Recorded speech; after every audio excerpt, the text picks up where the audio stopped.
بسم اللہ الرحمن الرحیم۔ محترم سامعین ناظرین، جیسا کہ پہلے بھی ہم آپ کے سامنے حاضر ہوتے ہیں، ایک مرتبہ پھر ہم آپ کے سامنے حاضر ہوئے ہیں، تو پہلے یہ آپ کلپ سماعت فرمائیں، پھر انشاءاللہ ہم اس پر تبصرہ کرتے ہیں۔ یہ مسئلہ جو ہے ظنی ہے، قطعی نہیں ہے۔ جو قطعی کہتے پھرتے ہیں، تعصب سے کہتے پھرتے ہیں، ثابت نہیں کر سکے۔ آپ نے اس بندے کا کلپ سماعت فرمایا جس کے اندر یہ بندہ کہہ رہا ہے کہ حضرت ابوبکر صدیق رضی اللہ تعالیٰ عنہ کی افضلیت والا جو عقیدہ ہے وہ قطعی نہیں، ظنی ہے۔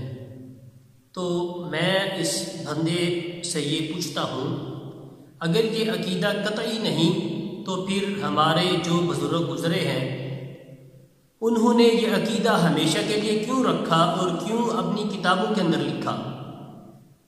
تو ان کے عقیدہ رکھنے اور کتابوں کے اندر ہمیشہ کے لیے لکھنے سے یہ پتہ چلتا ہے کہ یہ عقیدہ قطعی ہے، ظنی نہیں ہے۔ تو سب سے پہلے میں اس بندے کو اس کتاب سے دکھانا چاہتا ہوں۔ یہ میرے سامنے کتاب ہے، حضور غوث اعظم رضی اللہ تعالیٰ عنہ کی کتاب غنیۃ الطالبین۔ اس کے اندر حضور غوث اعظم رضی اللہ تعالیٰ عنہ آپ لکھتے ہیں کہ خلفائے راشدین کی افضلیت،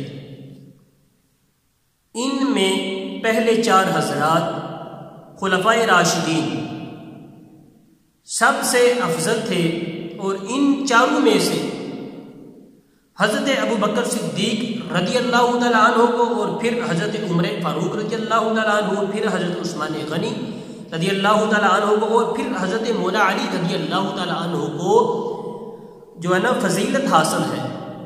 تو دیکھو حضور غوث اعظم رضی اللہ تعالیٰ عنہ نے جس بندے کا سب سے پہلے تذکرہ کیا افضلیت کے حوالے سے، وہ حضرت ابوبکر صدیق رضی اللہ تعالیٰ عنہ کا نام لیا۔ تو اس سے یہ پتہ چلا حضور غوث اعظم رضی اللہ تعالیٰ عنہ کا یہی عقیدہ ہے کہ سب سے افضل حضرت ابوبکر صدیق رضی اللہ تعالیٰ عنہ ہیں۔ اس کے بعد یہ میرے سامنے کتاب ہے حضرت داتا گنجے بخش علی حجویری رحمہ اللہ کی۔ حضور داتا صاحب اس کتاب میں تذکرہ کرتے کرتے انہوں نے 4 ابواب بنائے۔ تو سب سے پہلا جو انہوں نے باب اور فضائل کے حوالے سے لکھا وہ حضرت ابوبکر صدیق رضی اللہ تعالیٰ عنہ کا لکھا۔ اس کے بعد کہتے ہیں، ان میں سے شیخ الاسلام اور انبیاء کرام علیہ الصلوۃ والسلام کے بعد ساری مخلوق سے افضل رسول اللہ صلی اللہ علیہ وآلہ وسلم کے خلیفہ، اہل تجرید اور ارباب تفرید کے سردار، امام اور شہنشاہ اور بشرائے آفات سے پاک امیر المؤمنین ابو بکر عبداللہ بن عثمان الصدیق رضی اللہ تعالی عنہ ہیں۔ تو عبد القادر ٹچ باڑوی، اس سے یہ پتہ چلا حضرت داتا گنج بخش علی حجویری رحمہ اللہ کا یہی عقیدہ ہے کہ جو افضلیت کے حوالے سے پہلا نمبر ہے وہ حضرت ابوبکر صدیق رضی اللہ تعالی عنہ کا ہے، اور یہ قطعی عقیدہ ہے، یہ ظنی نہیں ہے۔ اگر قطعی نہ ہوتا تو ہر بزرگ اس طرح نہ لکھتا۔ ظاہری بات ہے کوئی مولا علی کا پہلا نمبر لکھ سکتا تھا، تو ہر بزرگ کے لکھنے سے یہ پتہ چلتا ہے کہ یہ عقیدہ قطعی ہے۔ تو اس کے بعد میرے پاس یہ کتاب ہے فضائل صحابہ۔ اس کے اندر جو انہوں نے افضلیت کے حوالے سے لکھا، حضرت ابو جحیفہ رضی اللہ تعالیٰ عنہ فرماتے ہیں، میں نے حضرت علی رضی اللہ تعالیٰ عنہ کو فرماتے ہوئے سنا۔ حضرت علی رضی اللہ تعالیٰ عنہ، کیا میں تمہیں نہ بتاؤں کہ اس امت میں انبیاء کے بعد کون افضل ہے؟ تو فرمایا ابو بکر۔ پھر فرمایا میں تمہیں نہ بتاؤں کہ اس امت میں ابو بکر کے بعد کون افضل ہے؟ فرمایا عمر۔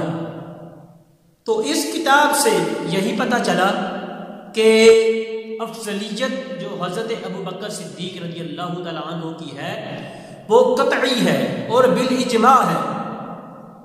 دیکھو ایک کتاب نہیں، سینکڑوں کتاب، امام بخاری، امام مسلم اور جتنے بھی ہمارے بزرگ گزرے ہیں اہل سنت و جماعت کے، سب کا یہی عقیدہ ہے کہ جو افضلیت کے حوالے سے وہ حضرت ابوبکر صدیق رضی اللہ تعالیٰ عنہ نبی پاک صلی اللہ علیہ وآلہ وسلم کے بعد افضل ہے۔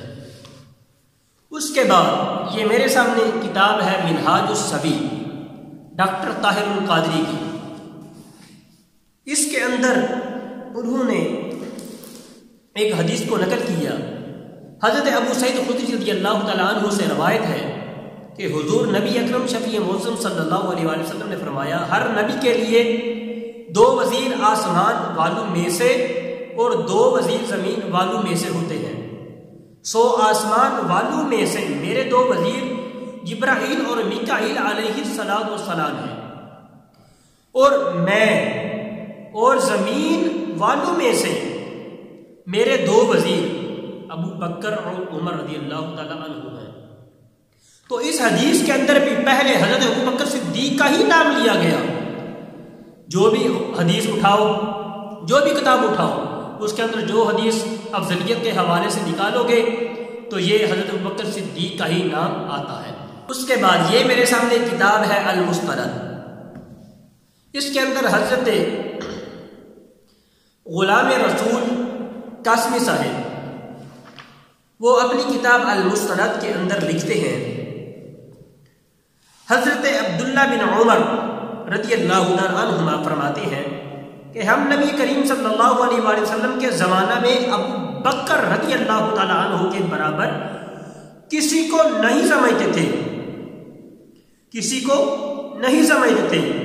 قال كنا فی زمن النبی صلی اللہ علیہ وآلہ وسلم، کہتے ہیں کہ نبی پاک صلی اللہ علیہ وآلہ وسلم کے زمانے میں ہم کسی کو نہیں سمجھتے تھے، لا نعدل ابی بکر احدا، حضرت ابو بکر صدیق کے برابر کسی کو نہیں سمجھتے تھے۔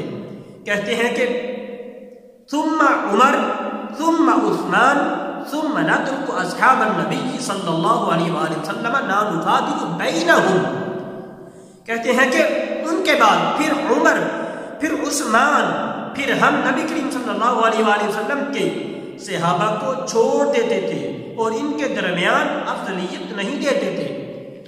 یہ بھی کہہ رہے ہیں کہ ہم نبی پاک صلی اللہ علیہ وآلہ وسلم کے زمانہ میں کنا فی زمان النبی، نبی پاک صلی اللہ علیہ وسلم کے زمانہ میں لا نعدل ابی بکر احدا، جس کو افضل سمجھتے تھے وہ حضرت ابوبکر صدیق رضی اللہ تعالیٰ عنہ ہے۔ تو انشاءاللہ جو بھی اٹھاؤ گے اس سے یہی پتہ چلے گا کہ افضلیت نبی پاک صلی اللہ علیہ وآلہ وسلم کے بعد وہ حضرت ابوبکر صدیق کی ہے اور وہ ہی افضل ہے سب میں سے۔ تو میں دعوت فکر دینا چاہتا ہوں کہ کبھی اس طرف اور کبھی اس طرف ڈک نہ مگایا کرو۔ اگر اپنے آپ کو اہل سنت و جماعت کہتے ہو تو پھر حضرت ابوبکر صدیق رضی اللہ تعالیٰ عنہ کی افضلیت پر عقیدہ تمہیں ہمیشہ کے لیے اپنانا پڑے گا اور رکھنا پڑے گا۔ تو اگر تم رافضی ہو یا تفضیلی ہو تو پھر تمہاری مرضی، جو تم چاہو کرتے پھرو، انشاءاللہ جب تک جسم میں جان ہے نبی اکرم شفیع معظم صلی اللہ علیہ وآلہ وسلم کے دین پر قربان ہے۔ اللہ تعالیٰ عمل کرنے کی توفیق عطا فرمائے۔ وما علینا الا البلاغ المبین۔